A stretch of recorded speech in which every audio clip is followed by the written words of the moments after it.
اور اگر آپ اخلاص کے ساتھ تعلیم حاصل کریں گے تو اللہ تبارک و تعالی آپ کے جو ہے تعلیم و تعلم کے عمل میں اللہ تعالیٰ برکتیں دے گا، اور آپ جو ہے اپنا مقصود پالیں گے، اپنا مقصد حاصل کر لیں گے، بشرطے کہ آپ اخلاص کے ساتھ ہی اس عمل پر گامزن رہیں، اس کام کو اخلاص کے ساتھ کریں۔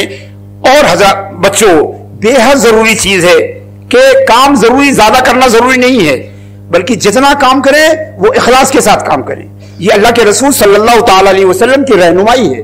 آپ کا ارشاد ہے، جب حضرت معاذ رضی اللہ تعالیٰ عنہ کو یمن کا قاضی بنا کر بھیجا تو حضرت معاذ آخری بار اپنا ساز و سامان لے کر مسجد نبوی میں حاضر ہوئے اور اللہ کے رسول صلی اللہ علیہ وسلم کو بتایا کہ یا رسول اللہ، میں یمن کے لیے روانہ ہو رہا ہوں، تو یا رسول اللہ اوصینی، کچھ وصیت کیجئے، چلتے چلتے جاتے جاتے کچھ وصیت فرمائیے۔